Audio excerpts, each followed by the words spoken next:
need screen sharing. You can do that also. Oh, yes. Well, greetings, everybody. First meeting for December and the penultimate meeting for calendar year 2023. Nice to see you all. Guess everyone's getting ready for the holidays in some way, shape, or form.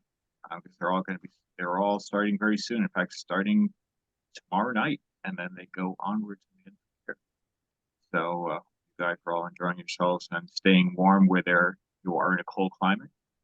But at any rate, I guess before we start with Tom here, sorry, I'm a little confused here. I just stand by. I'll just get rid of this. Oh, no problem. Let's see here. I can't think of any particular announcements for this month because things are quieting down. So we don't have many. I think, as far as I know, the NJARC was the last club to run an event back in November, which we'll have Rich talk about in a little bit. And I think that's about it. And I think the last recent event I could think of was at the Vintage Radio Communications Museum that was in early December. I don't know, did anyone in this meeting attend? I couldn't make it for various reasons, but that did happen. Gary, did you go by any chance? Whoop, you're on mute there, Gary. Okay, what was your question? I'm sorry. At the Vintage Radio and Communications Museum in Connecticut, there was a swap meet first weekend. This past Saturday. No, I didn't make it. I was hoping I could maybe stop for an hour or so, but a friend and I went up to the model train show up in Marlborough, Massachusetts. And, oh, I wish I remembered to have gone there because that's close by. But I forgot. Okay, it's a good one. Yeah, I've gone before, and it's really quite good, and I'll have to go again one of these days. And there's some of us I know, Noah being one of them, enjoy model trains. Then I'm going to hand off to Bob for anything beyond any announcement, anything club related he wants to cover. George, I see your message. I'll see if I'll try and get closer to the mic and make sure that it's coming in clearly. Can people hear me okay, or is it choppy?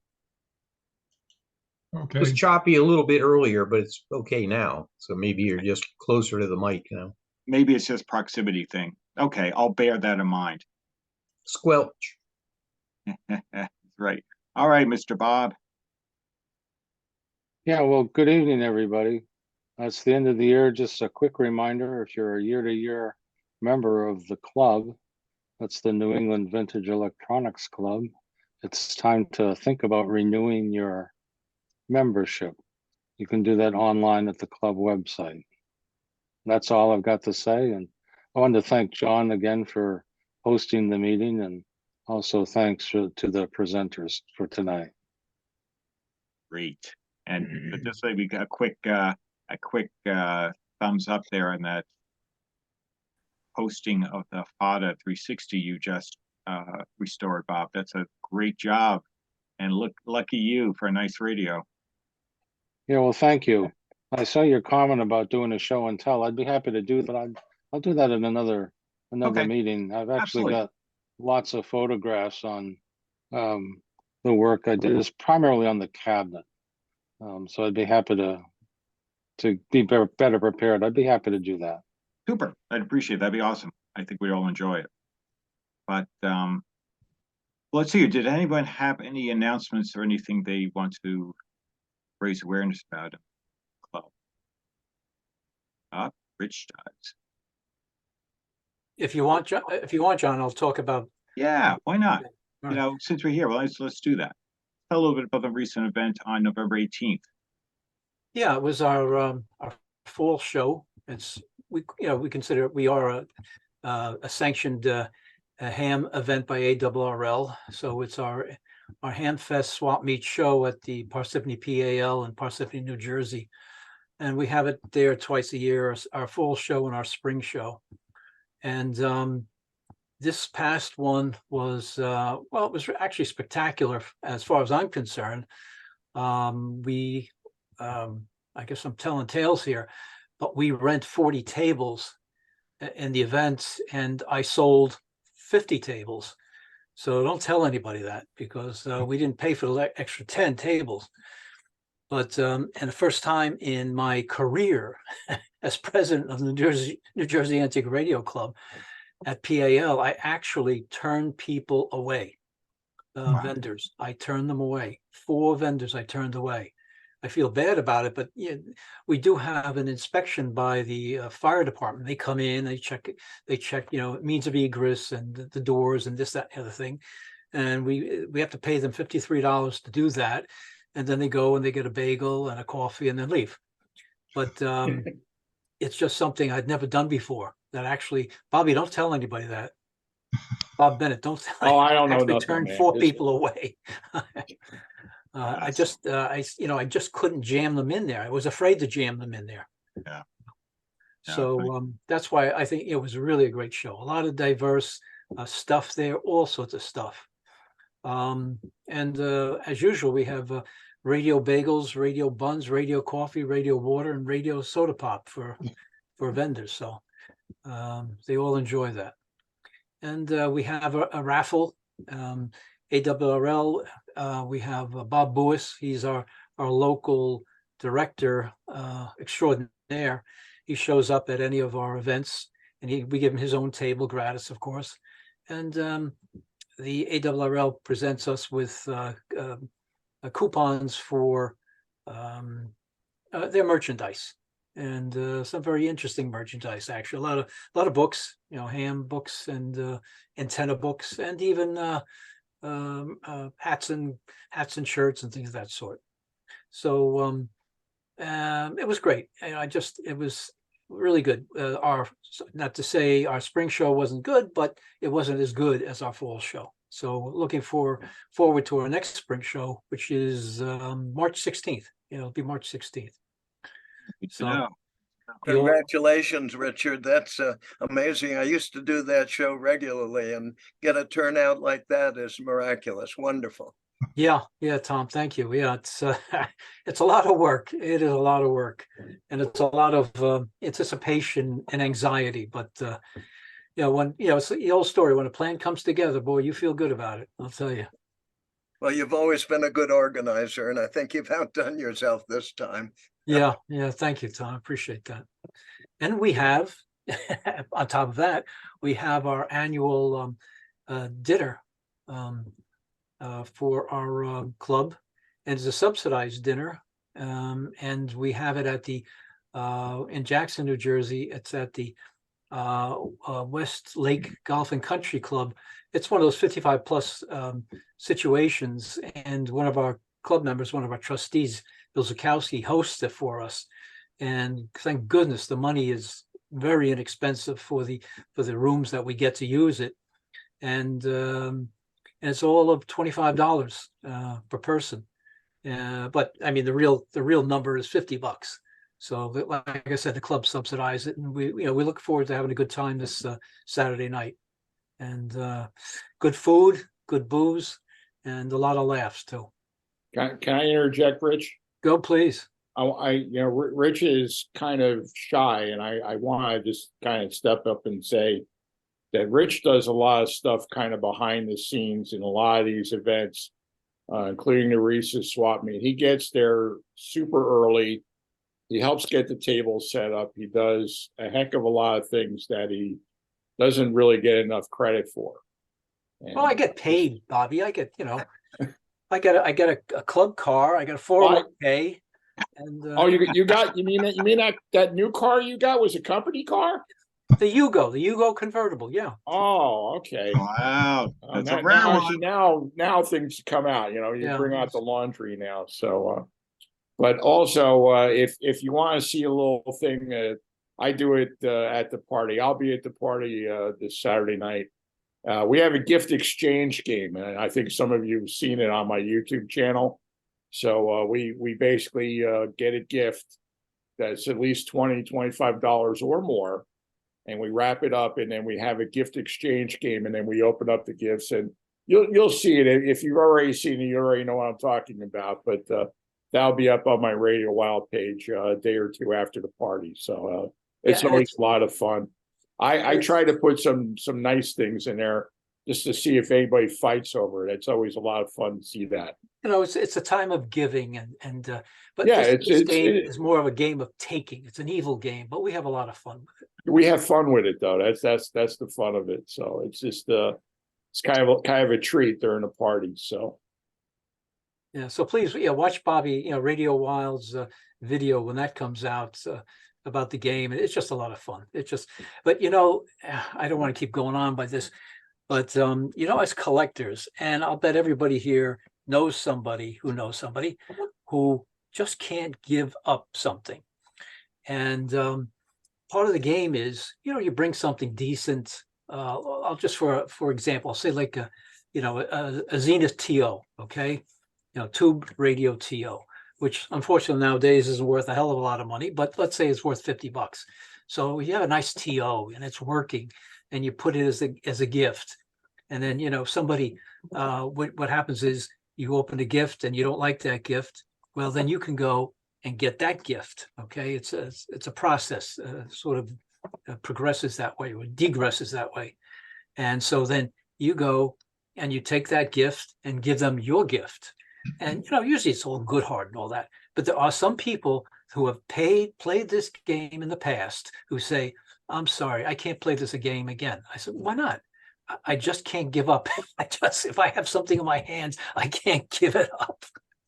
It's a sickness. We all know that. Well, yeah, that's why we're all here. It's kind of like an AA club for radio collectors, So if you're fortunate enough to be the last name drawn out of the hat, you get your choice of anything that's out there. So it's the later the game goes on, as long as you don't get picked, your chances are very good that you're going to come home with something extra nice. Yeah, you don't want to be the first one to pick something extra nice because you'll have it for about 5 seconds. Yeah. Yeah, so that's the Yankee swap, I think, is what you've been describing. Right. Oh, look Yep. at that. We didn't even know it was the Yankees. There's a We didn't know that Oh was yeah, called that. yeah. We do that in New England. It's a Yankee swap, and it's Oh, it was pretty invented in cutthroat. New England now. Okay. Yep, it's a Yeah. cutthroat thing. Yeah, so it is true. The last person to pick is in the best situation because they get to pick anything they want if they don't like what they open. So you always want to be last. Any fist fights from that or no?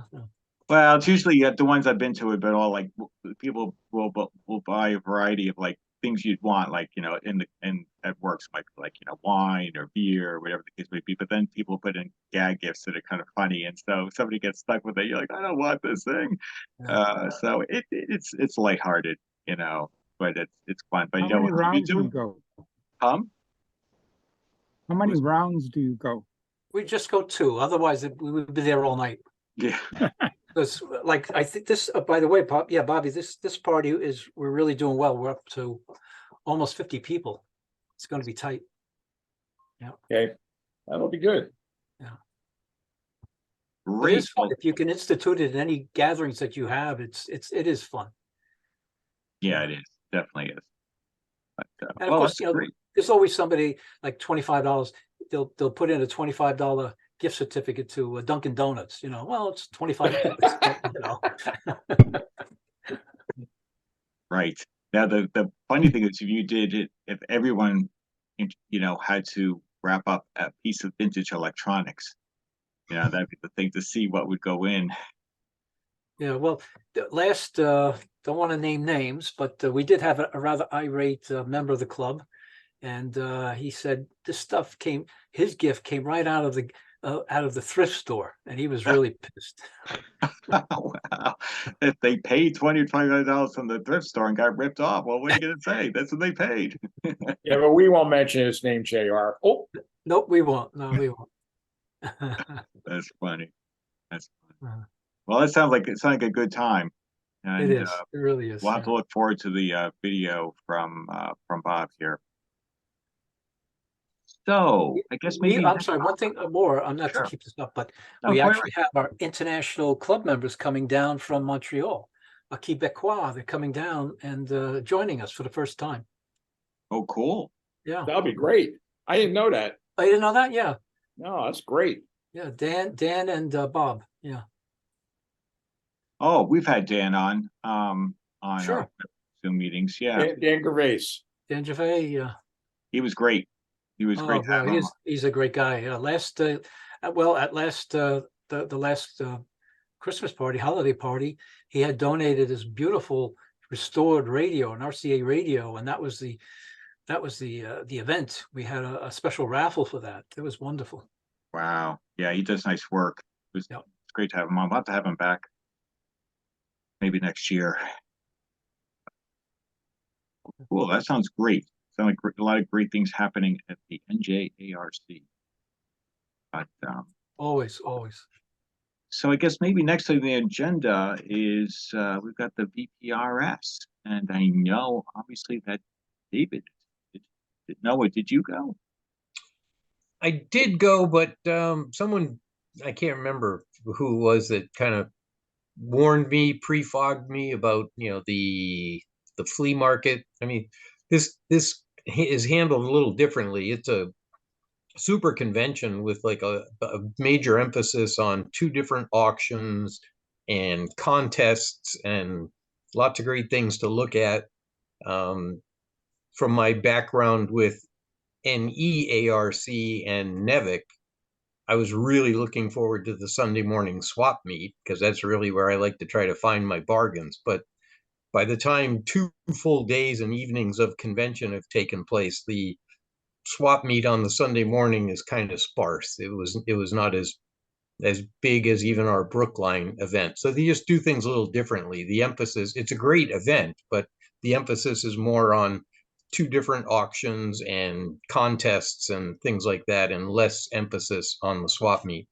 The good news was that I met a gentleman who, at the swap meet, who has a 3D printing operation, and he's been doing and practicing and trying to get better at coming up with vintage knobs and dials and things like that for radios and televisions.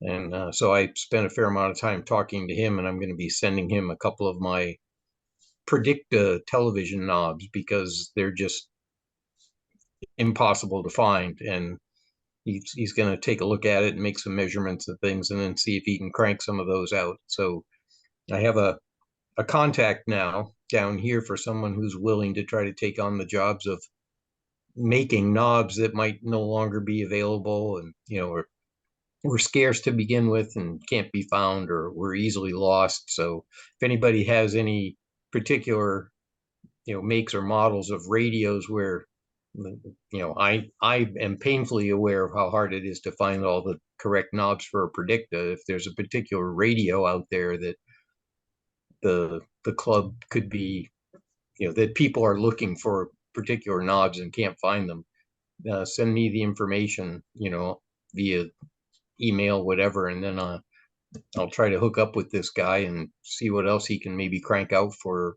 the betterment of the hobby. That's wonderful. No, I hope you will report to us on that whole process, because Yep. the colors and kinds of materials that can and can't be used would be very useful. The actual design is relatively straightforward once you have a 3D printer, but then what materials can be used? And it seems to me that they're constantly expanding the kinds of materials that they can make a 3D object. Yep, he had a lot of samples with him of things that he had done in the past, and the different colors from your typical brown or mahogany type things to ivory and white and pink, and so he was doing a lot of different colors and a lot of different shapes and sizes, and bezels as well as knobs, and some of the TV tuning knobs with the channel indicators, and then the fine tuning around it, where one is kind of clear or translucent and the other one is brown with a gold inlay, and some of the stuff was really good. So I'm hopeful. Great. Well, that's good to know. Could be potentially a really great resource for us. I know. Thanks. So what I can do is David was kind enough to take some photos, there's a handful of photos that I could walk through. Maybe I could do is share my screen, and David maybe could give us a little backdrop of what happened in the earlier days of the. Hey, John, can you wait to do that until Sure. after I kind of talk about it? Absolutely. Go ahead. It'd make more sense doing it that way. Absolutely. Does everyone get this? Yes. Yes. You know, this is, I really appreciate you sending this. These guys, do they meet every week in California? It's like, I get this almost every week. We used to Yeah. get that. I used to get that, and you're right. It's unbelievable. The restoration shop is going, I think, 724s. Yeah, they have a remarkable. Plus, they have their own building, what every club dreams to own or have. Right. The last issue had this article on this 9-year-old little girl. And if you read this, I mean, it was really fascinating. And I'm showing you this and talking about it because it has something to do with the Vintage Radio and Phonograph Society meeting that was about 2 weeks ago in Dallas. This is Alice, and she's working on a radio and learning how to solder, which I still don't do a very good job at. So what I'm going to do is I wrote this article and I kind of expanded on it, and I'm just going to kind of read the article, and then John is going to show some pictures from the contest entries in Dallas. The 49th annual convention of the Vintage Radio and Phonograph Society was held in Richardson, Texas, which is just north of Dallas. It's like a suburb. November 17th through 19th at the Hilton Doubletree Hotel. And Noah, you're 100% on. The flea market on Sunday morning is like an afterthought. It's basically an auction, 2-day auction, 3 auctions over 2 days. Mm-hmm. The event begins with a tube and paper auction and signs, a lot of radio signs, Friday afternoon, followed by an auction of radios with a starting bid on everything of $10. Events continued Saturday with another auction where starting bids on radios were $20. All auctions were conducted tirelessly by Jim Sargent, the president of the club. Jim, some of y'all will remember, Jim was a guest on the Zoom meeting maybe 2-something years ago, 2.5. It's concluded with a banquet on Saturday night attended by over 100 people, with entertainment by a local troupe presenting a Sky King radio show. Contest winners were announced, and a flea market, very small, was held Sunday morning. A few notes on the convention. We had about 150 people registered for the convention and auction. Most of the people at the Vintage Radio and Phonograph Society are in Arkansas, Oklahoma, Texas, obviously, and Louisiana. A few from other locations, but not too many. Excuse me. Over 900 lots were sold over the 2 days. A Bendix Catlin Model 520, the only Catlin set that Bendix ever made, with a bottom hairline, went for about $450. Several sets sold in the $300 range.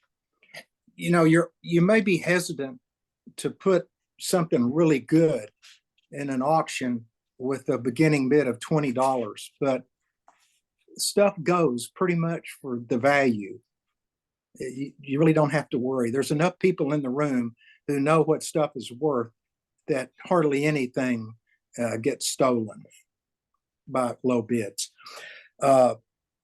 The percentage, the seller of the item pays a 5%, and the buyer pays 5% to the club. So the club essentially takes 10% off the sale price.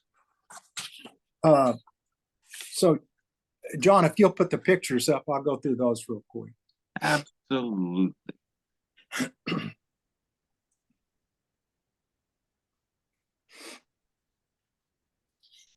Let me know when you can see that there, David and all. Okay, these are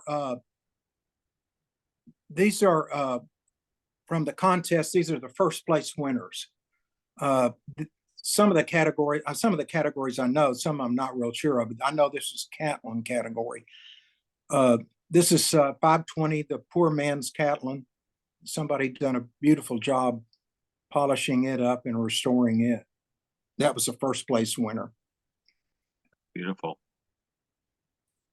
Look at that. The scrolling is gorgeous. Really nice.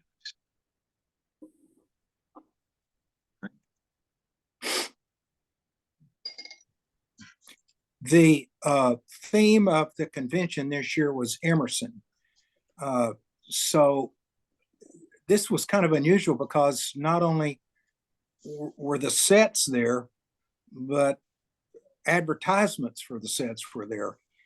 So let's see, left to right is a Model 25A from 1933. The next one is a Model 17 from 1935. All these sets in immaculate condition. The third set is a Model 109, 1935. And the last Plascon set on the right is a Model 126 from 1936. A lot of early stuff. Yeah. See the advertisements here. Try to center it here for everybody. How's that? So as good as I can get it realistically. That's pretty neat. I love the advertisements and so forth. 1795. Some nice little Zeniths off to, I think those Zeniths off to the corner there, or maybe not. No, they don't look. Those are Emerson's. Oh, thank you. I was going to say, because the design didn't look right to be Zeniths. It's a nice one there. Oh, yeah, we'll see that shortly. I remember that. All right. Tom Perera. You should enjoy this. This was the foreign category. This was the first portable radio in England, 1926, Rees Mace Portable Wireless. This was an entry by Tom Burgess. And I think Tom has said he knows Tom Perera. So I think they both have been involved in radios for half their lives or more. In Perera's case, from infants to infants, I think. Oh, interesting. 1926, is that right? Yeah. Wow, that is really interesting.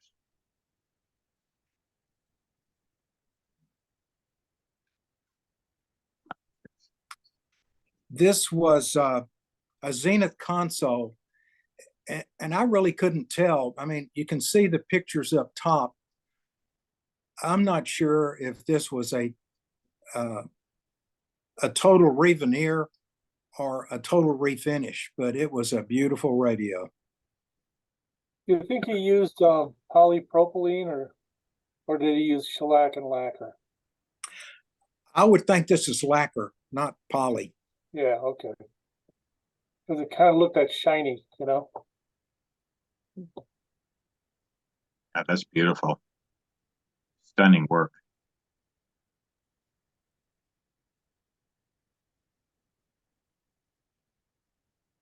This is a display. I mean, whoever did this did an incredible job with not just the publications, but videos, one of the projector videos, things you used to have when you were a kid.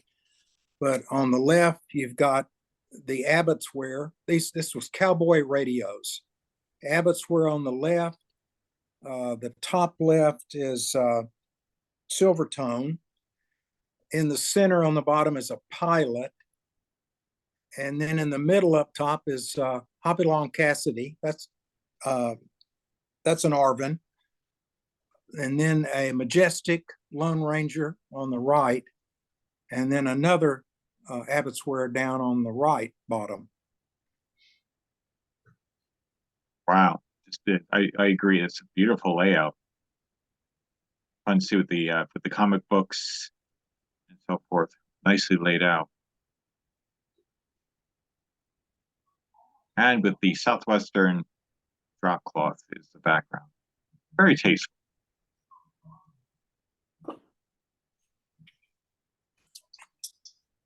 Okay, then last year, this little girl, the daughter of a member of the club, they had a raffle for 2 radios. This was one of the radios this year. Last year, her ticket was drawn. I think somebody had made sure that she had plenty of tickets, but this is the radio she won this year. Her name was Valkyra Demetriadis.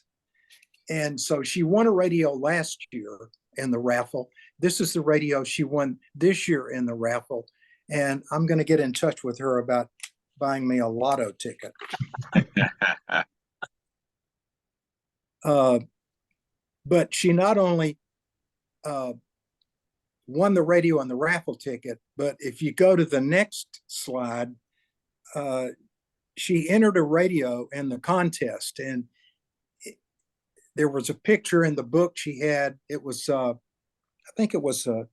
believe it was an Emerson clock radio. It's a picture of it in here somewhere. The flames. But this is like the 9-year-old learning how to solder and repair a radio. And when you see somebody this young doing this, I mean, I think I was 50 years old before I got interested in radios. So she's got a big hind leg up on a lot of us. That's fabulous. Good for her, and I hope for the young to take the baton. That's great.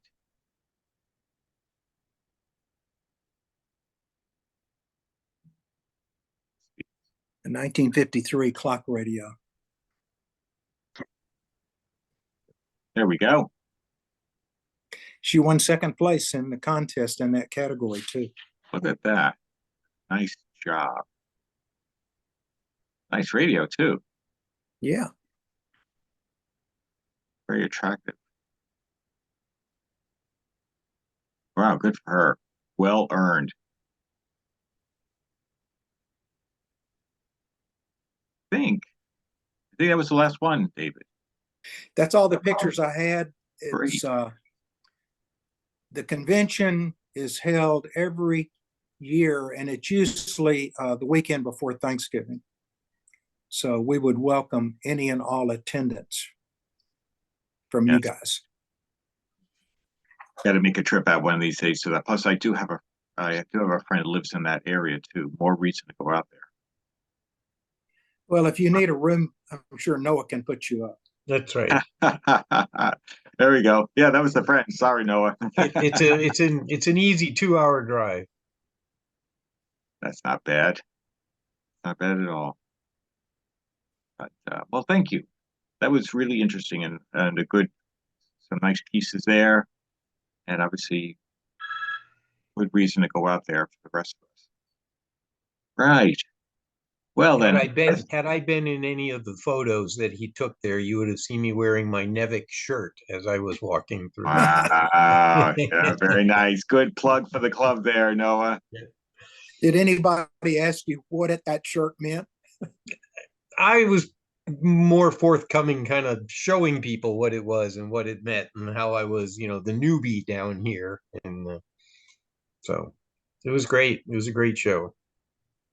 When you when you have this habit that we all have, like I've had for a long time, I love reading the newsletters from California and New England and Chicago.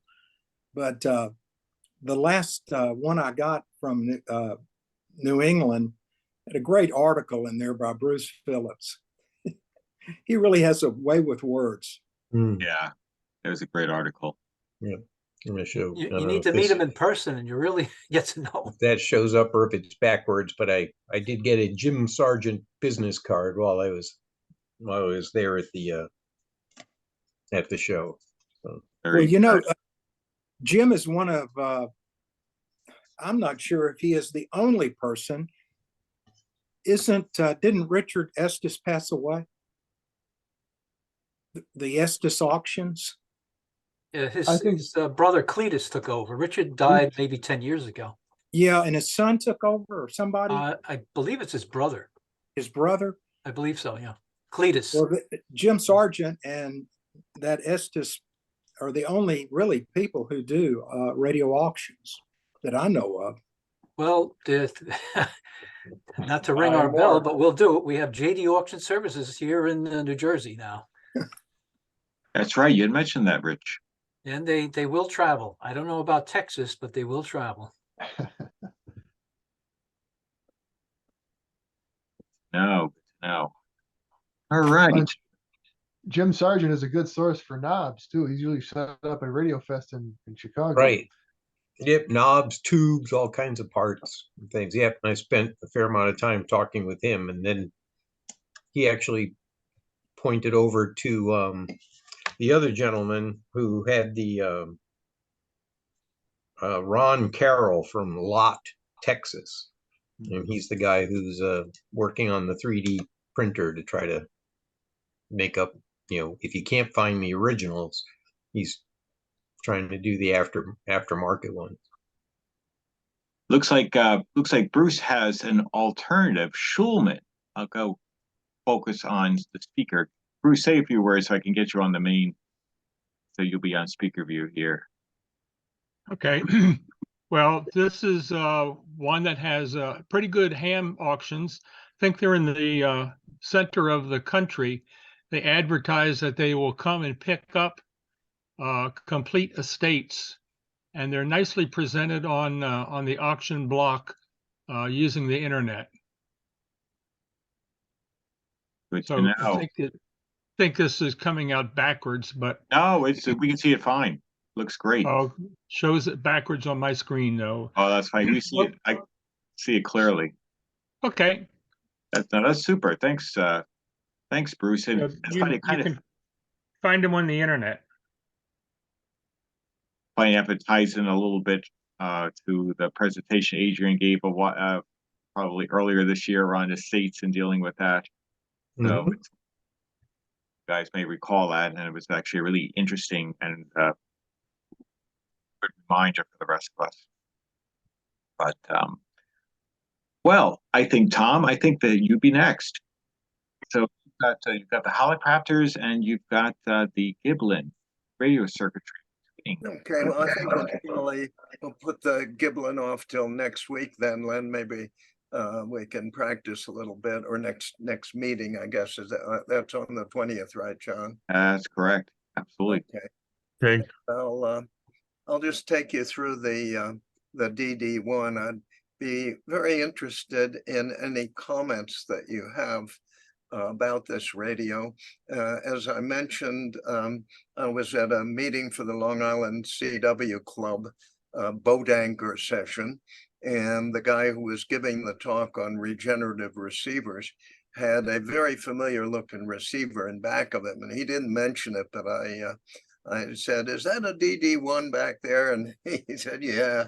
And I said, "Would you mind giving us a look at it?" And he moved his camera around and had a look at it. But it's an amazing receiver. I thought I'd talk about it a little bit in case you're not familiar with it. There's an extraordinary website by Henry Rogers, WA7 Yankee Bravo Sierra, of the Western Historic Radio Museum that really covers all aspects of the DD-1. And I thought I'd go over that with you. He talks about the history of diversity reception, the development of the DD-1, the work by a Mexican ham in developing dual diversity, production, restoration, schematics, and performance details, and he ends up with a collector's photo gallery on the DD-1. The dual diversity receiver is a receiver that hooks up to two different antennas, and you can select which signal from which antenna you like, and heavily weight that or listen to that or mix it with the other signal. It gives you incredible versatility as opposed to being stuck with one antenna and one receiver. So I thought I'd just show you some of these devices. This is a completely restored Hallicrafters DD-1. They made about, it isn't clear exactly how many, but it is thought that there were about 100 of these left. And maybe by the time I get through just showing you some of this stuff, you could come up with an estimate, or maybe some of you know what these things are selling for nowadays. Anybody priced one in the last 10 years or so, or have any interest in one? Okay, well, let's just go through them and look at them and see what we're talking about. The Radio Shack company put DD-1 on the cover of their 1939 catalog. You can see it in the lower right there. I don't know how many of them they sold, but it was an exceptionally expensive radio. So they certainly didn't sell many. And Hallicrafters took a bit of a risk in building this thing, because a lot of time and engineering went into making them, and they only sold about 100 of them, plus or minus maybe 20 or 30. So it wasn't a big money maker for them. It's hard to know why they did it, but we'll look at the machine. The history of dual diversity reception goes back to Armstrong and other luminaries in the field, and this shows a couple of them standing in front of separate radio receivers and combining the signals together, experimenting with the idea of different radio receivers hooked to different antennas and then combining their output. The earliest known dual diversity receiver is this one. I don't know too much about it, but this is a Mexican ham who was very interested in dual diversity reception. Obviously, he built his own equipment. Look at that wonderful transmitter in the back corner there, and very famous at the time, and obviously extremely wealthy. I think he was a doctor, and he must have put all his money into this station, because it certainly is very, very impressive. And he experimented with building different ideas and different kinds of dual diversity receivers. Dual diversity, again, meaning that you have two antennas coming in and you combine them to get your signal out of that.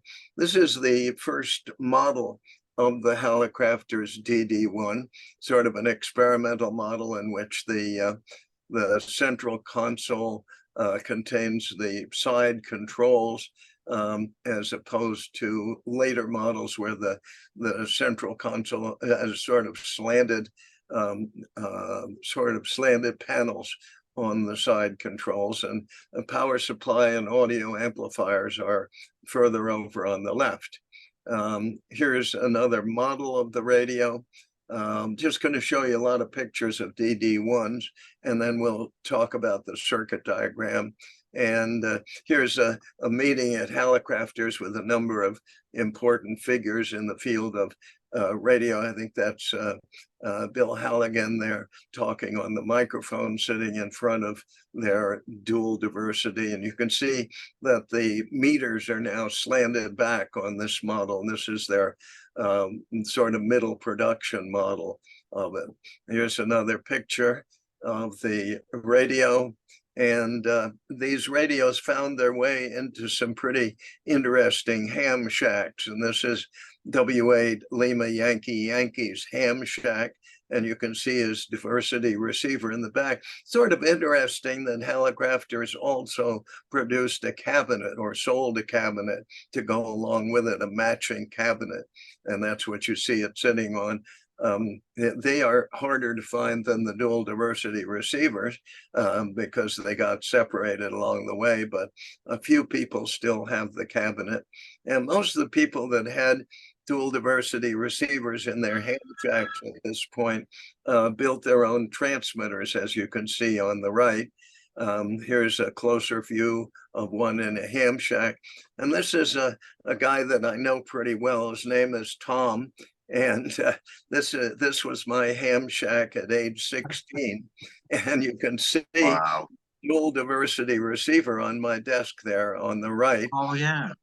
I was a very lucky ham in that my father had lots of money, and anything I wanted, I'd just say, Daddy, I want it. And he would buy it for me. But he couldn't buy a dual diversity receiver because by the time I got to wanting one, they weren't there. But I did go through the want ads, the classified ads in the back of QST magazine. And I bought it off there. And I also started selling a lot through the QST classified ad. So it was a matter of gradually building up my shack to bigger and better things. This is 1 year after I got my license. I was 16 at this point, and I had built on the left a pair of 813 final amplifier. You can see my original Collins receiver there and a bunch of other stuff.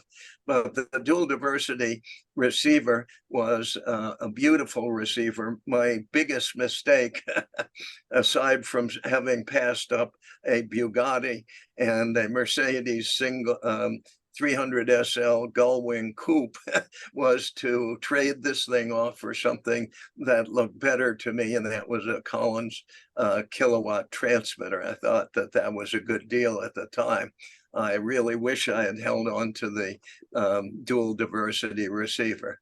Here is Did you were you ever able to get the speaker cabinet below it, or? No, never found that. And by the time I was really seriously looking, I had traded it away. It was not a great receiver. I mean, compared to a good Collins 75A2, which was my first receiver, this thing drifted, and it had a front end that was broad, and you couldn't receive. It didn't have the Collins mechanical filters and all that stuff. So it was sort of something to play with, but it wasn't a real serious communications receiver from my point of view.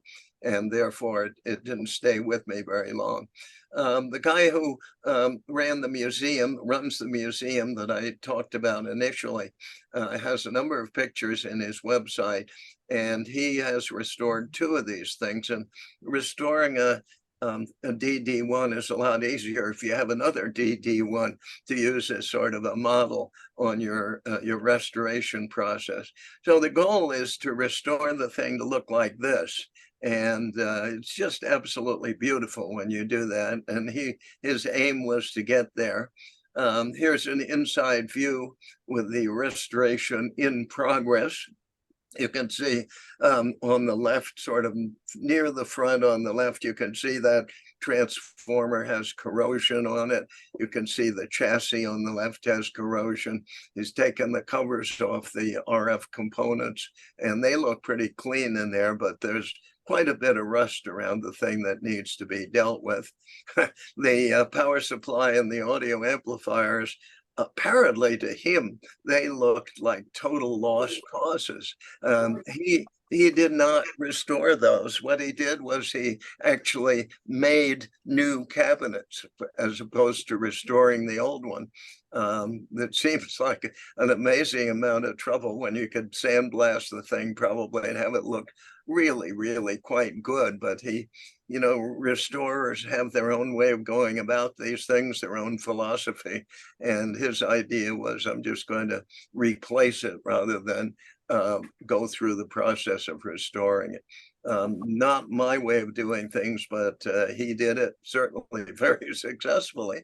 I probably wouldn't have ended up with anything that looked this nice. On the left is the power supply, no, is the audio amplifier, and on the right is the power supply for the unit. And we'll take a quick look at the schematic diagrams in a moment on these, but I'm just going to show you some other pictures of the restoration. Of course, he went through the thing and recapped it. Darn him. If he'd known about re-ohming, he would have been much better off. Those of you who've seen my Santa's Radio Shop video know what I'm talking about. And those of you who haven't, maybe you can take a look at that. I'll send out a link before our next meeting. Anyway, here's a picture of the bottom of the set. Pretty straightforward restoration, a lot of work there, but nothing very, very complicated. Refinishing the cabinet probably would be, certainly would be beyond me. Greg can look at these things with a critical eye and give us a little feedback on how well these cabinets were restored. I see that it has a metal plate on the top, on the wood there, and I'm interested. I don't know whether that plate is the bottom plate of the receiver or whether that was screwed on to protect the cabinet. I guess there's no way for me to know about that. Here's a looks like they were really concerned. I mean, it looks like a high fidelity type, audio loudspeaker setup. I mean, yeah, I think good size, they wanted good audio out of the thing, but most of the people that use that receiver used headphones, I'm sure. Right. I'm amazed by how much went into the audio portion of the receiver. Yeah, here's a picture. Anybody recognizes that a Utah or Jensen or some speaker there? Looks Utah. Yeah, sort of looks that way to me. And you can see the audio amp is up on the upper left shelf there, and the power supply is down at the bottom. And the cabinet looks like just a base reflex cabinet, but it looks like it has a vent on the lower side there. I don't know whether it was lined with fiberglass or not. I suspect probably it was, but I don't see any indication here. I'm wondering if that speaker is a coaxial one at all, or it's I certainly don't know, but keep looking at pictures, and if I come across a front view of the speaker, that could tell us something. I'm just curious, how did you combine the audio how was that done? Was it I'm done? going to show you the schematic, if that's okay, and we can talk about it. Is that what you mean? Yeah, I was just curious. Yeah, that's the controls on the radio allow you to do that. It isn't done in the audio. It's really what you're doing is you're combining the RF and feeding it into a single audio. But I'll get there in a minute. Here's a view of the DD-1 after it's been pretty well restored. You can see the metal plate over the RF components has been put back in place. The rust has been cleaned off the chassis. If you look real close at that transformer on the left, it doesn't look like he touched it. Just this side of the tube with the grid cap on it. It looks like there's still roughness on the top of that transformer, but who knows? Here's another view of the inside of the thing. The plate on the receiver is kind of fun. I like the line that says licensed by Hazeltine Corporation, only for use in homes, for educational purposes, and for police. So it's okay for the police to use this. It's okay to use it in your home for educational purposes. But what isn't okay? Anybody have an idea on that? What's he trying to say? Maybe you can't use it in a commercial theater for broadcasting audio or something. Anyway, here's another view of one.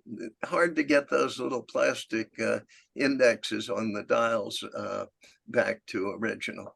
I want to take a look at the power supply and the audio. The power pack is very straightforward, just rectifier and a choke and feeding the of course, power transformer, feeding it out into the plug that goes to the receiver and to the audio amp. The audio amp is very straightforward. It feeding into the grid of the 6J5. Looks like you can adjust that permanently, I guess, with R71 on the left there, and that feeds into a transformer into the 2A3 amps, and from there out to a pair, a 500 ohm tap and a 5,000 ohm tap. I would imagine that the 5,000 is for headphones. Anybody check me on that? Is that right? It sounds right. The two A3s, I mean, that's probably at the time, that's a high fidelity amplifier, depending on how good the transformer is, the output transformer. Yeah. Those Usually 2A3s the are single 5,000 plate, ohms. aren't they? Yeah, I believe, yep. Usually Very, the 5,000 very expensive ohms. tubes now. Oh, yeah, very expensive. And I would imagine that 500 ohm feeds directly to the speaker. Does that sound right? It seems a little high for a speaker. Seems a little high, but if the speaker, if that's what it's designed for, it's, if that's the impedance of it, that's why we have to investigate the speaker more. Yeah. It probably had a 600 The speaker ohm appeared to- to have a transformer on it. Okay, yeah, I was gonna say, if the and- speaker had yet another transformer on it of its Yeah. own, then that would and- take care and of the next. 5,000 ohm could go to like a 70-volt system or something similar to that. I'm not. I don't even think totally they sure. had those back in those days. No, okay. And there's also a funny little RC network on one of the windings of the power transformer that feeds out to AA, whatever that is. You're getting AC. I don't know what that little R76 and C106 is for on the center tap of that tree. You all see what I'm talking about right above the 5Z3? Yeah. Yeah, it's the Those are the filaments. for the filaments And for then the it's just 2A3s. extra filtering. Yeah. Yeah. Because you're feeding the filaments with AC and there's no cathode, it's a directly heated 2A3. That's for filtering to get out the hum. Yep. So it's a time constant to get out the 60 cycles. No, that's the cathode resistor. Oh, yeah, yeah. There's no cathode. No, Yeah, but it's that's right. That is feeding right into the filament of the Oh, I see what you're saying. Yeah, for the grid bias. Yes. Yeah. Okay, thank you. Let's go into the big stuff now. Oh. Oops. Okay, so you just go from left to right on these things. You got RF on the left, and you got detectors and stuff like that. It's all pretty straightforward radio, but the important stuff on this diagram is up in the upper right. And that's where we do the balancing and the mixing of the signals together. And I blew up that top little bit of the schematic diagram for us to look at. And basically what we're seeing is that there is a control on the left for the RF gain balance. And so by turning this control, you're going to be able to balance the RF gain on one receiver front end with the RF gain on the other receiver front end. And you can use that essentially to choose which receiver is pulling in the signal you want to listen to. If you crank it all the way to the end of its travel, you're basically hooked to one antenna, and all the way to the other end, you're hooked to the other antenna. And you can play with those two and pick the signal that you want to listen to. And you'll notice as we go to the right where it says IF gain, I couldn't get a better schematic, sharper schematic than this, but we can talk about it. Again, we see that the IF gain has two pots that can be adjusted so that you can change the intermediate frequency gain, the gain of the IF chain on one receiver, and you can change the IF gain on the other receiver, and use both of those things to produce the output that is most effective. There's a circuit balance meter there that allows you to look at how out of balance you are. I would suspect if everything is in the middle and you have equal stuff coming in from each of the antennas and each of the front ends, that balance meter is probably going to be in the middle like that. And on the right is the toggle switch that allows you to switch to receiver A or receiver B on each of these things. So that at least gives you an idea of how you go about combining and choosing the signal that suits you best. Yeah, but Tom, how do you, I noticed that there appears to be two tuning dials on this. Yeah, So you're not, I just wonder, so you're supposed to tune to the same frequency, each one separately? yeah, you can tune them. They I have to look at that. Let's wait till we get a closer view and see if one is band spread and one is sort of gross tuning, or whether they're both independent tuning dials. I think they're independent. Yeah, it may be. If the dials are the same, let me look at a better picture of those dials. Just showing you some of the restored versions of this receiver, just to see what a nice job people have done in their restoration. Here's one sitting next to a BC610 and just looking magnificent. Another one in somebody's ham shack. That came with two different kinds of metering. You see this little box here, which allows you to look at the input and circuit balance on the receivers. And in this version, those two little meters are mounted in a sort of wooden cover that fits over the entire receiver. This is much more attractive, I think, aesthetically than the other one, but the other one's certainly going to do a good job. Another restored version, you can see the pretty good size speaker. It's got to be, I would say, a 15-inch. Yeah, I think so. Yeah, from the overall looks of it. And that's a big receiver. So it could. What's the next size up from 15-inch? Is there anything bigger? I know about the 30-inch Hartleys, but Yeah, there were 18s as well, but mostly it was 12s and 15s. Yeah, okay, thank you. Another real nice restoration. I think the idea of having a wooden top with meters on top is just absolutely so different from anything else that Hallicrafters ever did, as far as I know. It's just magnificent. And here's a rear view of the set. You can see the lead coming down from the 2 meters, plugging into the back of the set, the power supply and the audio amplifier in the back of the set, and so on.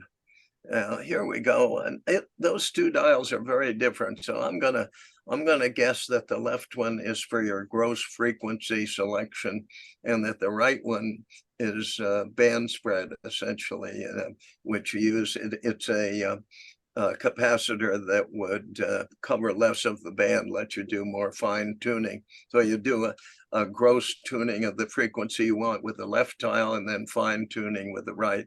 Does that sound right to most people? Yeah, that, because otherwise it'd be awfully hard to do diversity reception if you couldn't get the frequencies right on. You'd be slightly off in the audio. Be very difficult. I think that makes sense, at least. Yeah, okay. So the front, the tuning there tunes essentially both receivers. They're both hooked up to different antennas, and then you can by flipping those switches on the right and adjusting the pots that you see on those two side components, you can choose which signal you like to listen to. Anyway, it's a pretty extraordinary rig. Tom, I'm sorry, are those push buttons in the middle? Yes, they are. Band Those switch. those are for the band selection. It's a band switch.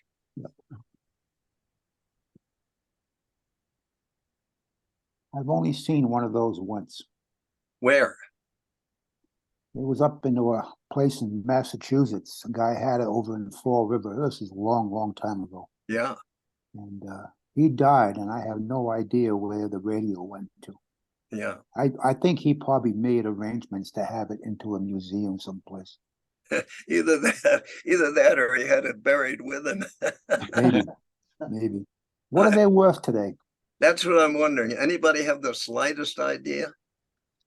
Well, the last one of these that I saw that was sold at auction was close to $10,000. Yeah. That's pretty reasonable. The Collins KW1 was running about that, probably at about that time. I don't know what a KW1 was- transmitter goes for now, but anybody know what? 15,000. There's, just so you know, there was one that ended on eBay back on November 21st. It got up to 7,600 and it didn't meet reserve. It had a buy it now of 9,000. Yeah, but it was it restored? I'm not sure what the scoop was. It did look restored from what I had seen of the pictures. Yeah. There was some talk about it. I just did some Googles and one came up, and if you look at the full description, that was my understanding. It's in Well, California. This one that I saw that went for, I think, a little over 10 was in the wooden cabinet, so. With the base cabinet too? Yep. Wow. Yeah. That would really be a wonderful thing to have in a shack. Oh, I wouldn't have any room for it. That's a problem too. This is an FBI setup where the government had two of them and they were using, I don't know why they needed two dual diversity receivers. I guess they had 4 antennas up there probably. And maybe, yeah, I can see, you see the 4 toggle switches on that center cabinet there. Maybe you pick which of the 4 signals that's coming in you want to listen to. It's look like they have a Morse inker here for recording high-speed telegraph messages. Mhm. That's a pretty neat thing. Anyway, that's all I've got for you. Sorry about that. I was bringing in a Christmas tree. Didn't mean to have that in there. That doesn't look like a Bugatti there, Tom. I know, but it's a pretty track good Bugatti. Yeah, just a quick. I'm gonna go quick ask. What's the deal on the Bugatti? Which model did you pass on? I think I told you all the story of the Bugatti, right? I don't remember. Real quick, I graduated from high school and my parents, as you know, had lots of money. So they said, you can have any car you want as a graduation present, as long as it's under $2,500. And at that point in 1956, a Mercedes 300 SL Gullwing Coupe was $2,500. Yeah. And I had a friend who imported a Type 57C Bugatti convertible. And Oh, he wanted $2,500. And those were both out of the question for me because they had the one major component missing that I needed at age, what was it, 18 or so. And that was a bench front seat, so you could neck it in those days. And I passed on both of those cars and bought what was the equivalent of a Dodge muscle car, and it had a bench front seat. Talk about stupid. The only other thing I've done that stupid is to sell or trade my DD-1. Bruce, you've had a lot of experience with boat anchors. Have you come across a DD-1 in any of your travels? No, I haven't. I've only just seen them in magazines. Okay. Hey, Tom, you want to talk about the what they call a diversity? Why they call it diversity? And what they're used for? It's just a name. Diversity means spread apart, and you've diversified your 2 antennas. One of them's pointing one way, one of them pointing the other way. Dual diversity means you have 2 antennas out there in diverse directions, and the receiver allows you to combine them into a signal that emphasizes the best signal coming from those 2 antennas. I think Usually the antennas are a couple of wavelengths apart. Oh, good. At the lowest frequency. Okay, thank you. And the little I know about it is that they would sit on a frequency. Certainly during World War II, they would, you had the ladies, the coding ladies, and they would listen, and they, would just sit. And a lot of nationals they had that way too, and some of the Hallicrafters SX-28s they wanted something that could sit on it, and they would have a whole line of them, especially in Lend-Lease. You'll see the photos in England, and it'll just have banks of them, NC, I forget, 200s, I think, and they would just sit there on a frequency. And they just, Yeah, some of them, they call them diversity, so that's all I would know. Yeah, if you go to Bletchley Park, That's a good. they've got whole arrays of what looks like, well, it wasn't an HR, it looks like an HRO, but They were Just HROs. the banks of HROs at Bletchley Yeah. Park. Yeah, that was sort of an impressive. They had an operator on each of those, and they would, they weren't all listening the same frequency. The Germans were sending Enigma coded stuff on many frequency. Yeah. Well, the The, interesting thing is if you have a flex radio, you can do, they have all these independent slices, and you can do diversity with ease. I mean, it's completely, you just there's click two buttons. kinds of diversity systems. There's space diversity and frequency diversity. A lot of times in the 50s and 60s, radio teletype, they used frequency diversity. And they usually used a couple of SX73s, 51Js, some R390s. SP600s were used a lot in diversity, and they used it with radio teletype systems, because when you have fading in a radio teletype system, you lose sections of your text. So what they would do is they would copy the same radio. That's why when you're tuning through the band, sometimes you'll hear radio teletype signals at one frequency and then at another frequency, and they're exactly the same.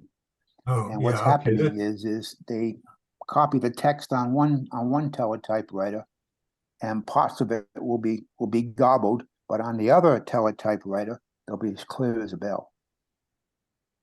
Yeah, thank you, Rob. That's absolutely right. Now, I guess the spatial one is one in which you just use the fact that the antennas are going to fade slightly differently if they're spaced a distance apart. And now for space communication, they use both. They use spiral diversity, and what they do is they use left-hand rotation and right-hand rotation, because as the satellite is spinning around in space, you'll get several different propagation mediums that'll come through to you. So either you'll get this whipping fading, which is caused by the satellite rotating, and then what you do is you have several of these things set up, so you always get some kind of reception from one of them. Spatial diversity and frequency diversity reception is another whole area.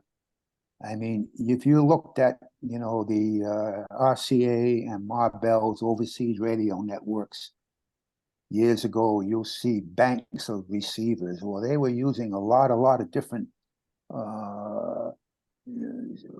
diversity reception on there, because you, as a client paying for an overseas call, you didn't want it to keep fading in and out. So that's what they did. They used a lot of various forms of diversity reception. Yeah, I remember from all my years on radio teletype as a ham, they had strange signals in which they would actually multiplex 2 or 3 teletype signals on the same frequency, and you had a little oscilloscope pattern, and the normal oscilloscope pattern for teletype is you have a mark vertical here and a space horizontal, and you try to get those balance. You don't want them off, but then they throw in another signal diagonally like that and another one like that, and somehow they were able to decode those. You know what that was? That was phase diversity. Phase. Oh, nice. Thank you. But how do you maintain phase diversity over a long path? I mean, especially if it's, you're going through the ionosphere and it's doing all sorts of things. Well, the point on that was each of the signals, each of those diagonal lines was in phase with respect to itself. You didn't have to be in phase with the other ones. That's right. You only had to stay in phase with your pair. That's right. Yeah. No, I remember doing that in radio teletype with a little 3-inch scope. Yeah. Yeah, Homemade decoder with the toroidal. Yep, tubing. yep. The only trouble is I think I had a Model 12 teletype and it weighed like 9 million pounds. Yeah. Hideous purple ink, which Well- was totally indelible. Got it on your hands and it took days to.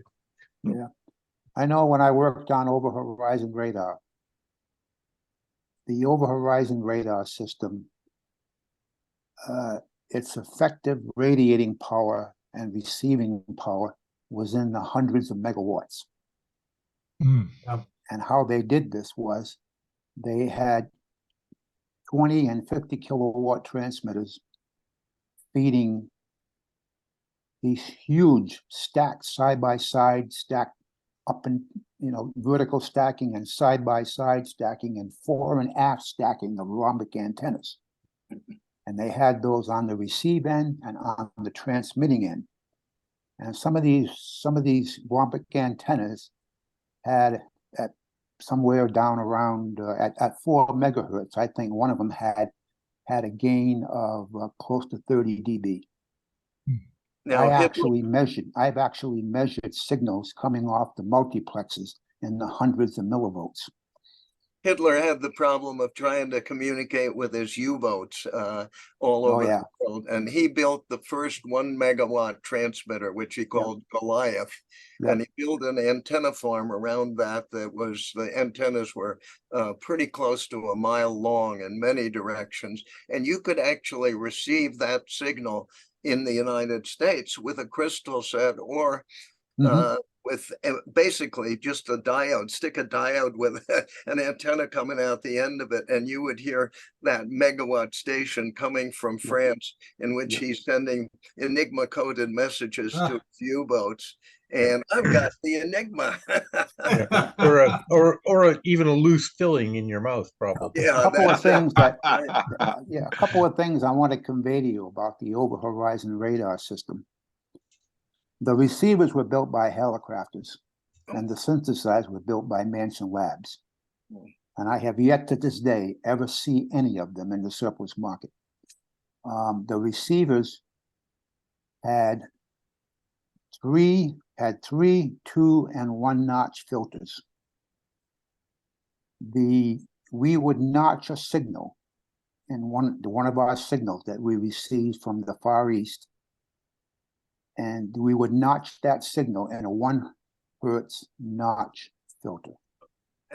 And those receivers would stay notched, and all the synthesizers were all phased to one standard, which was phase locked to the 20 kilohertz system.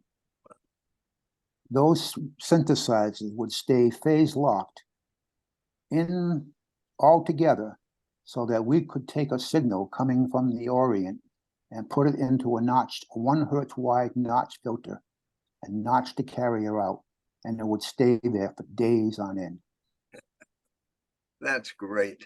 That's cool. I mean, the whole idea of it was it couldn't be jammed. You couldn't jam it. There was no way, because you had to go through all the trouble to jam it to create the same phase lock system throughout the transmitter and the receiver. And by the way, the transmitters were all phase locked to the same standard.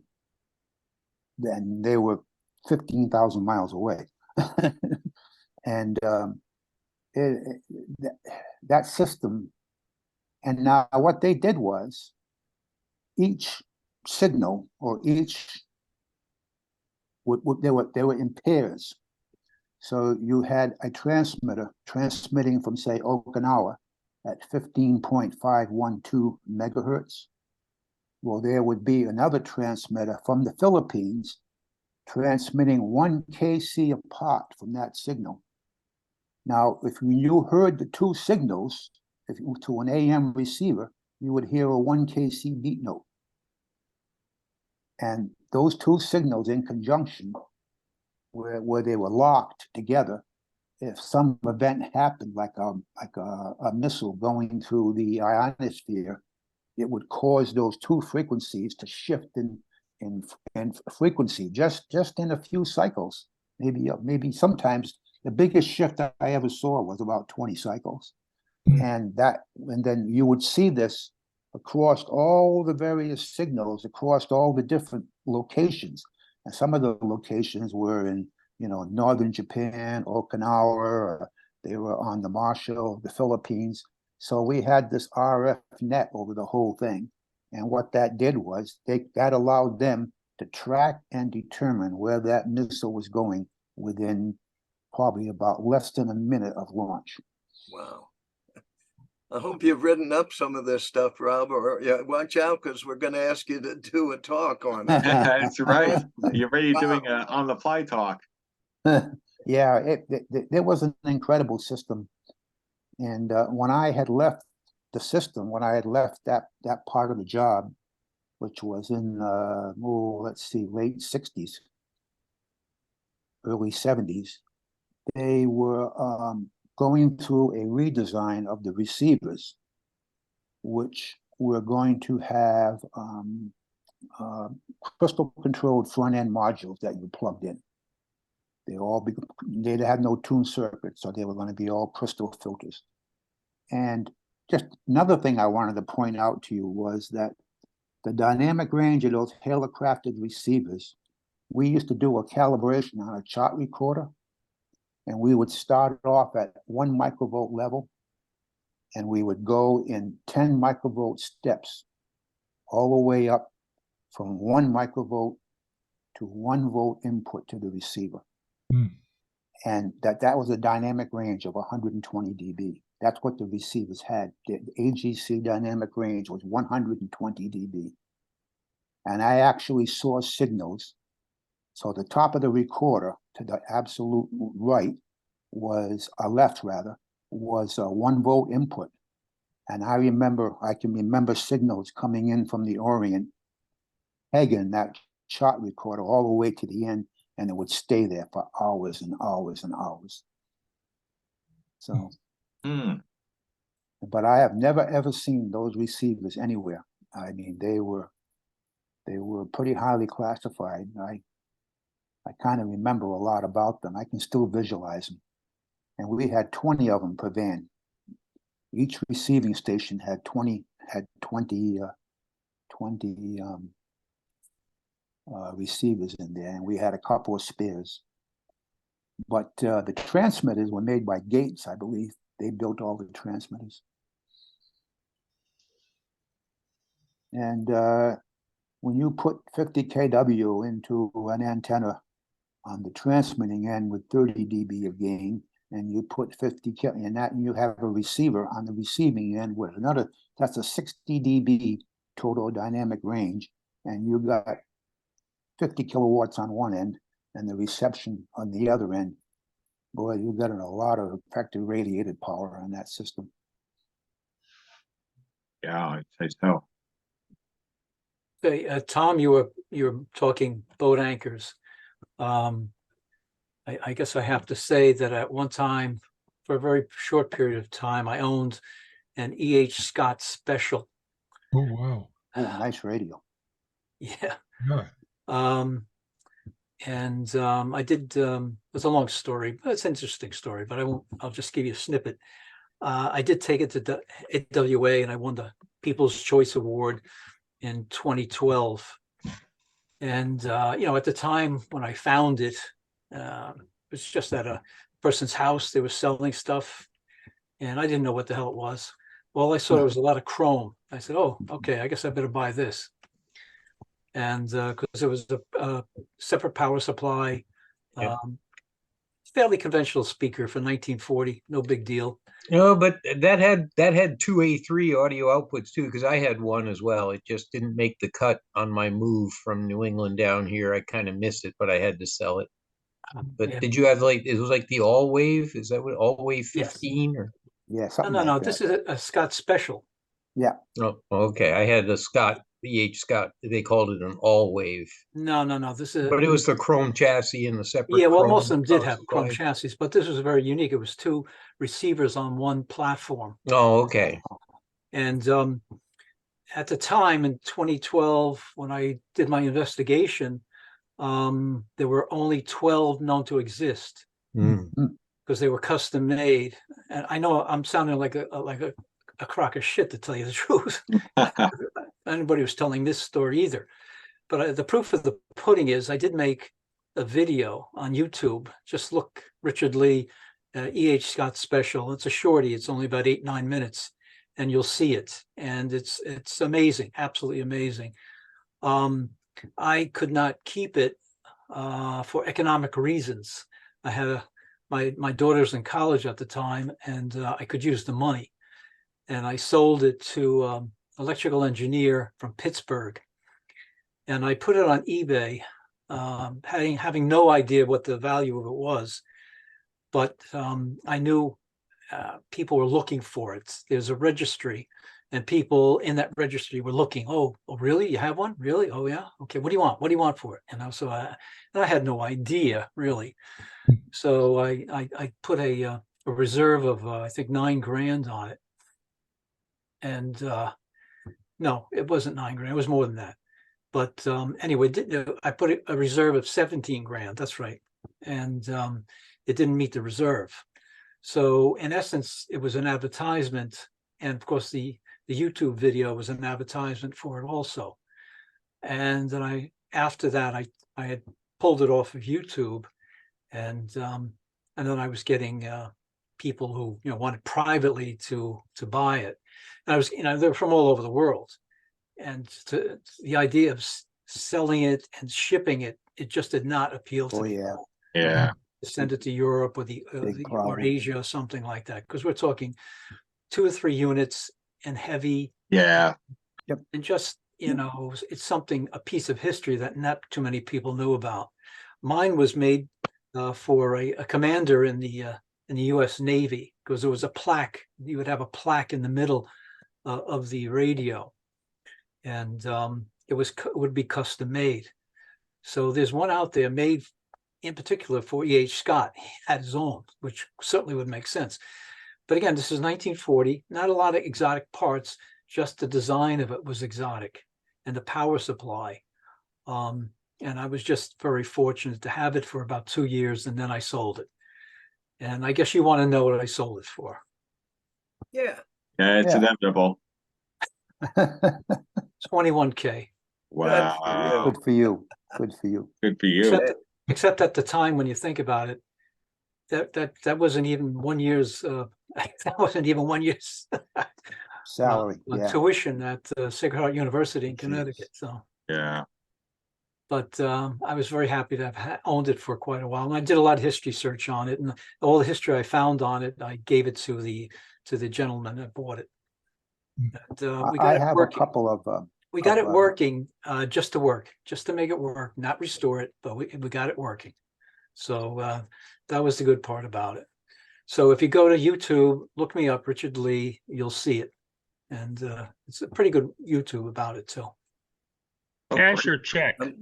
This is just the same kind of idea. I used to buy stuff from the government when they had auctions, and they never had any minimums on the auction. So I would just routinely bid $1 for anything that I found on there. And I ended up with this 3-rack Navy receiver for $1. It cost me a lot more money to get it home, but what fun it was to tune that thing. Wow. I've had some interesting eBay experiences. You know about Western Electric 300As. For sure. They're very rare. And the reason why they're so rare is because when a 300B burned out, they had to send when a 300A burned out, they sent the tubes back to Western Electric because that glass was so pure that they would use the glass to make 300Bs. But I came across a pair of Western Electric 300As with engraved base. And it was an interesting story how I got them, but I cleaned them up and checked them out, and they were matched. So I had put them on eBay, had no idea what they were worth. I didn't. I just started them off with, I said, well, they got to be worth $300. And they met that in a millisecond. And I went to bed that night. They were sitting at 600. When I got up in the morning, they were at. I had all these email messages that said, "Stop the auction. I'll give you 1,000. Yeah. Stop the auction. I'll give you this. Stop the auction. never I'll do give you that. that." And every one of them was like $600 below what they were at. They were like around $1,900. Wow. So before the whole thing was over, I sold them for $2,800 Hey, to Wow. a guy in Hong Kong. Always. And this was way back when Hong Kong was still part of the British Empire. And the guy told me, he said, "If you find any more," he said, "I will buy them from you. Don't just tell me what you want." And I told him, I said, "Yeah, finding 300 A's is like panning for gold." And anyway, two things about the story that's interesting was the auction closed on a Sunday, and by Monday morning, the money from Hong Kong was wired into my account. Wow. And when I packed them, I quadruple packed them. I rolled them in fiberglass insulation, put them in a box, took those 2 boxes and put them in another box that was, one box with the tube was in one box and one box with the tube was in the other box. It packed, and those 2 boxes were put into another box that was packed with, more.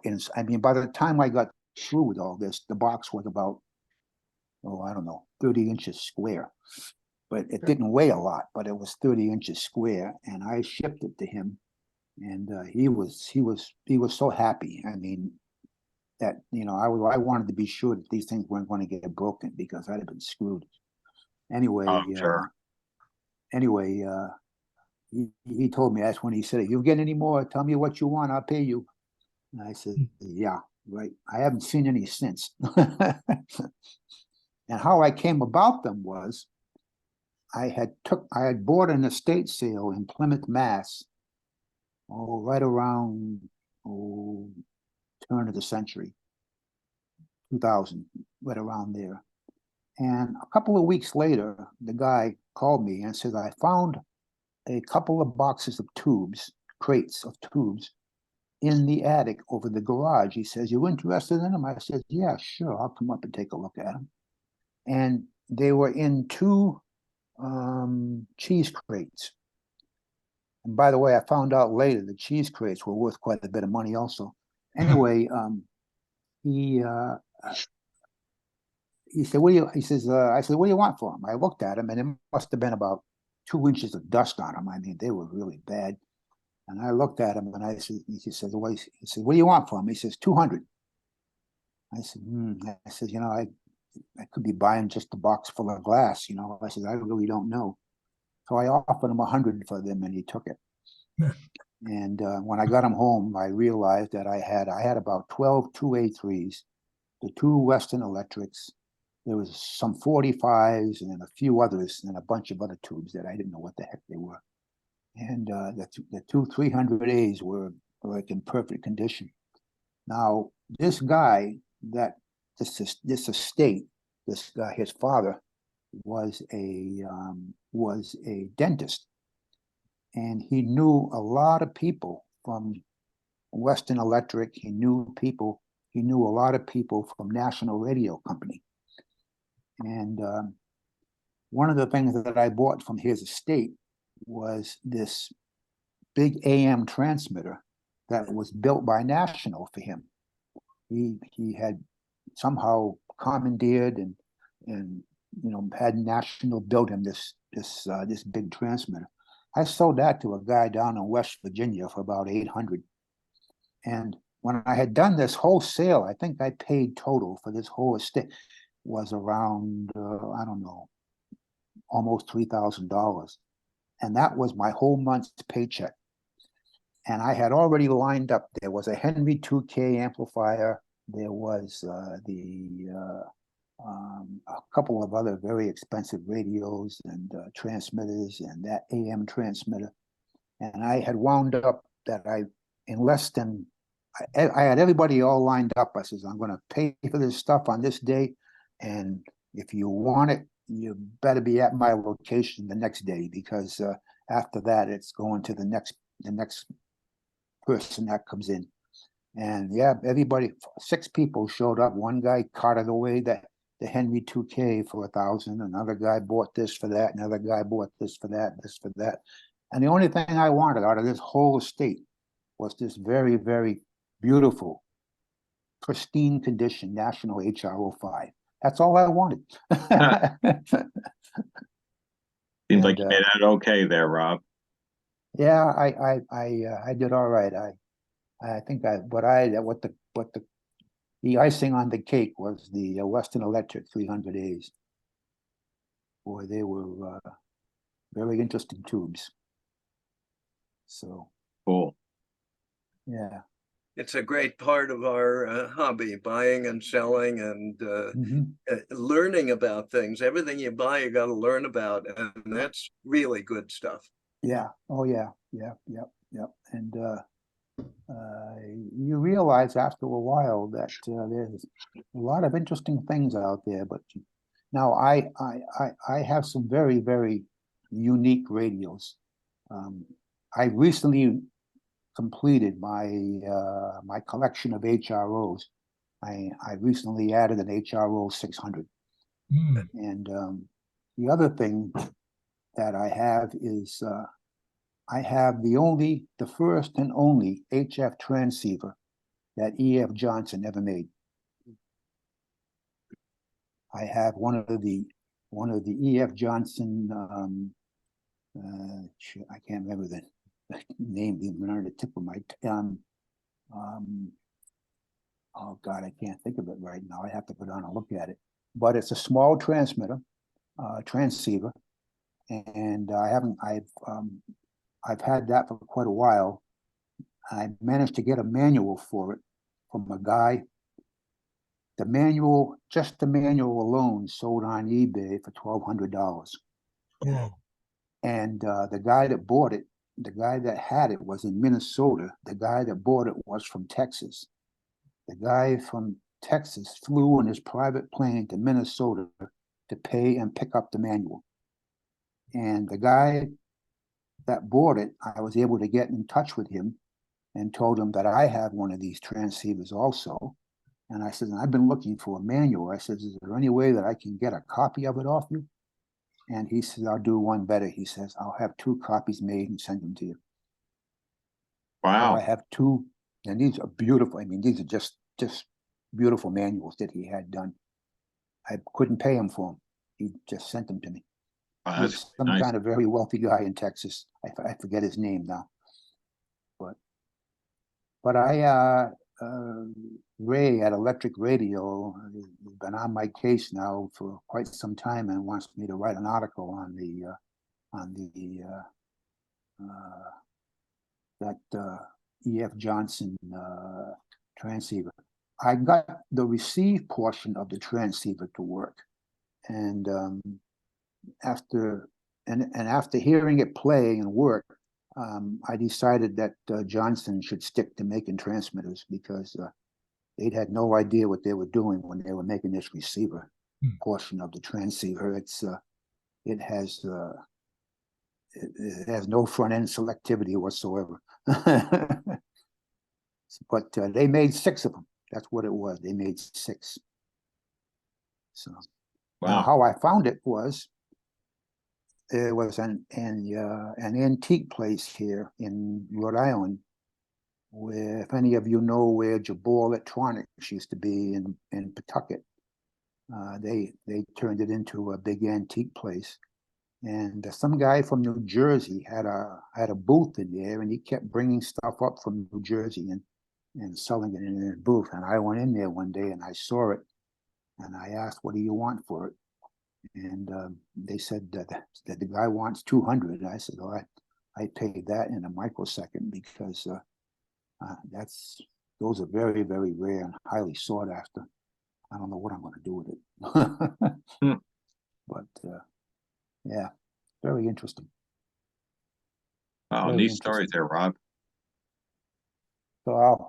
I'll shut up now and you guys can go on. And No, that's quite right. We're actually sort of at the 8:45 anyway, so I don't know if anyone else had anything else to add or bring up, but this is probably as good a point to break off anyway. Yeah. No, I just had a comment, Rob, about your Henry 2K amplifier, which I still have one. And I've used it, but not in the last 20 years. And I think the problem is with that particular tube, they tend to be gassy after time. the three 3-400s. They used three 1000A. Oh, okay. Yeah, and there's whereas apparently the 4 1000As were not gassy for some reason. Yeah. And if you try to find the 3 1000A, they're not cheap, they're not available. And the only thing I could think about is I was rummaging through an old lab over at MIT, found 7 boxes of 4 PR 1000As, which are the tetrode version, which can be plugged into the same circuit. And I found 7 of them. So I don't know how many of them work, but You could try them.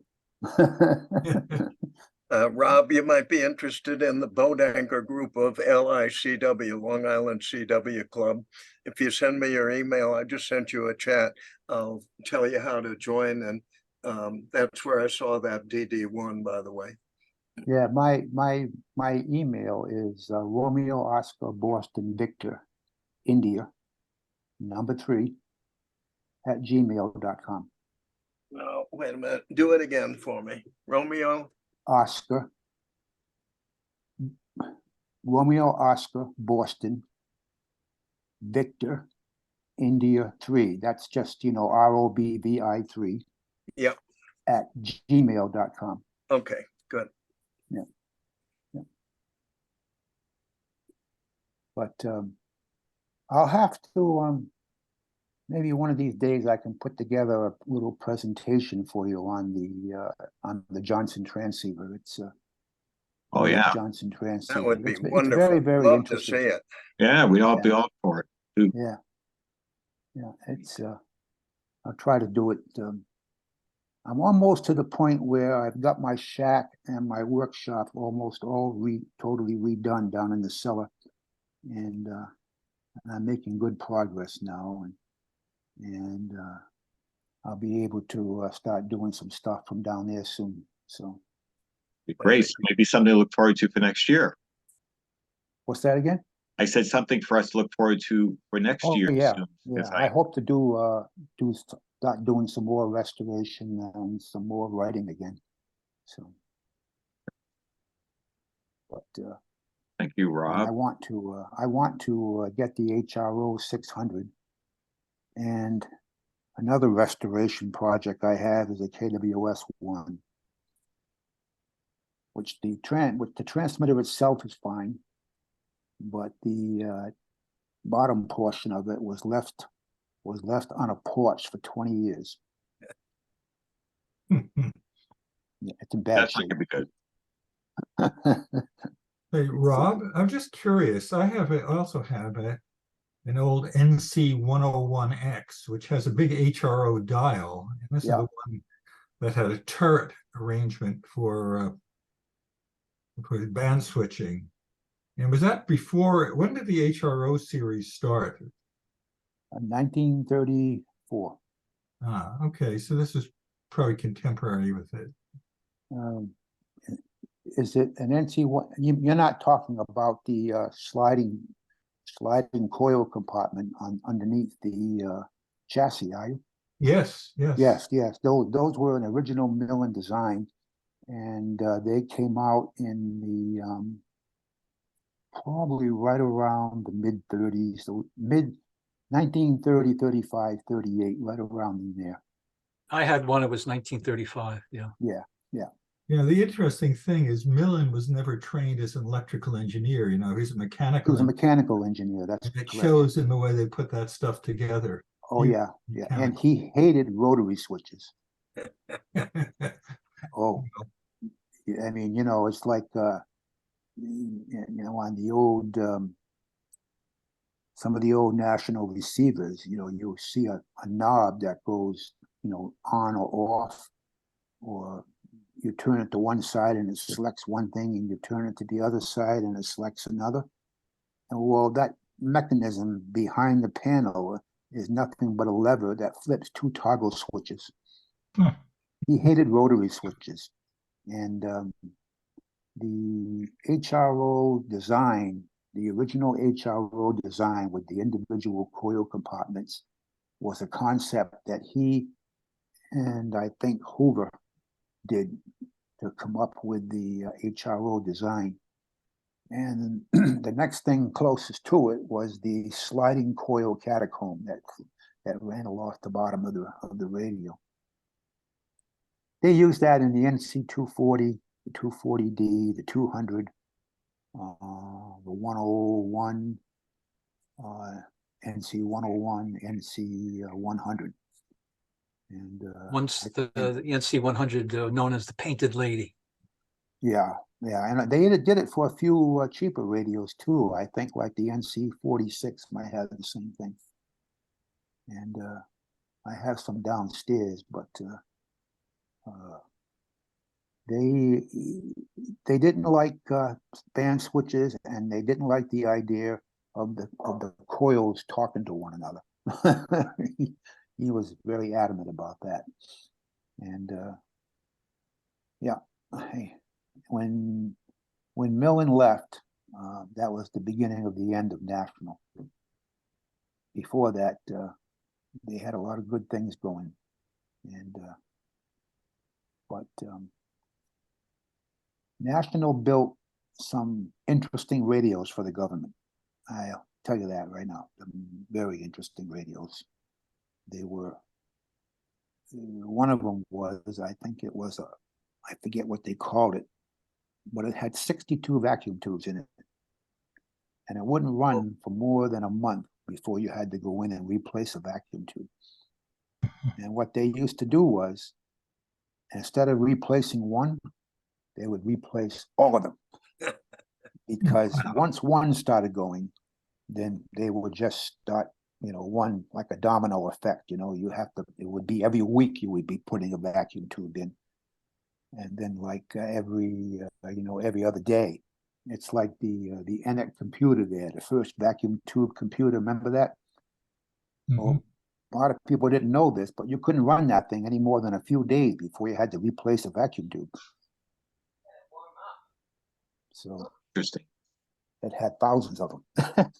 Yeah. All 5963s too. Funny. Well, guys, I think it's about getting approaching 9 o'clock anyway, but it was a great meeting, great discussion. Yeah, I just want to thank the Tank Tom there for their presentation on the that was DD-1. wonderful. That was a very, very nice presentation. Those, you don't see too many of those at all. And, thank you, Rob. I owe it all to the guy's website. He did all the work. I just took some of the stuff and brought it to the club. But boy, what a website! Got a lot of history in there. If you want to check it out, it's I will. I'll take a look at it. Yeah. Get back to you. You've never come across a DD-1 yourself? Yes, I've seen one in person. The one I saw that was owned by he wasn't a ham. He was a shortwave listener. He had it in Fall River. And this was right around 1972 or 73, right around there. And but I don't know what happened to it. I know he died a while back. I don't know where the radio went. But knowing him, I think he made arrangements for it to go to somebody because he knew what it was and what it was worth. So he kept it. It's probably in a museum somewhere. So who knows, Yeah. Thanks very much for all that. Yeah, thank you. Yeah, thanks everybody. Thanks for the great presentations, discussions. It was just an enjoyable night. So our very last meeting will be December 20th. So then we'll have a break over Christmas, but then we'll come up with an agenda for that, but a couple of Well, thoughts. that'll But be good. it'll become an open forum, probably, likely. We'll be sure to at least have a little Christmas cheer beforehand. And certainly for the rest of you, I know tomorrow starts Hanukkah, so happy Hanukkah. I think Adrian at least is, that would at least go to you and maybe for others. And then, we'll be on December 20th, just before Christmas. All right, guys. Enjoy the Thanks, rest of Ron. the week. Have a good 2 weeks. Thanks, everybody. Take care of yourselves and stay warm. Yeah. Night. Good night. Bye.